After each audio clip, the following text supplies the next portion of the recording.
ओम शांति। कहा जाता है अंतर्मुखी सदा सुखी और बाहरमुखी सदा दुखी।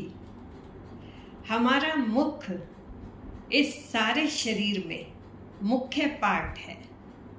इस मुख के भ्रकटी में आत्मा का निवास है और इस मुख में ही देखने, बोलने, सुनने और खाने की इंद्रियां हैं और सोचने का माध्यम मस्तिष्क भी है। मनुष्य इन्हीं इंद्रियों के द्वारा श्रेष्ठ कर्म करके सुख का भागी बनता है और इन्हीं कर्मेंद्रियों के द्वारा पाप कर्म करके दुख का भागी बनता है। लेकिन आज मनुष्य इन इंद्रियों का दास बन चुका है। जैसे आंखें किसी का रूप देखकर आकर्षित होती हैं, जीभ खाने पीने की चीज़ों की तरफ ललायित रहती है, मुख व्यर्थ की गपशप में लगा रहता है और कान व्यर्थ की बातचीत को सुनने में दिलचस्पी लेती है और मन भी व्यर्थ का चिंतन करता रहता है। इस प्रकार मनुष्य 2 घड़ी भी आराम से बैठकर अपनी अंतर आत्मा में स्थित नहीं होता, आत्मिक सुख का आनंद नहीं लेता।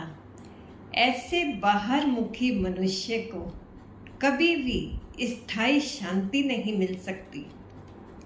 भौतिक सुखों में वास्तविक सुख नहीं है, टेम्परेरी है, और आत्मिक सुख ही सच्चा सुख है, परमानेंट है।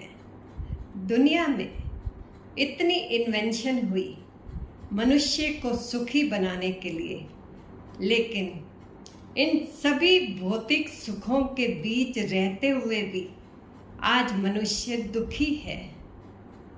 इन कर्मेंद्रियों के द्वारा कर्म करते हुए, कार्य व्यवहार करते हुए बीच बीच में अपनी अंतर आत्मा में स्थित होकर शांति और आत्मिक सुख का आनंद लें, तो इससे हमारी कई शक्तियाँ और गुण भी जागृत होंगे और हम सदा शांत और प्रसन्न चित्त रहेंगे। इस प्रकार आत्मिक सुख परम तृप्ति है।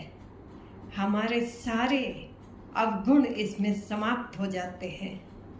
अच्छा, ओम शांति।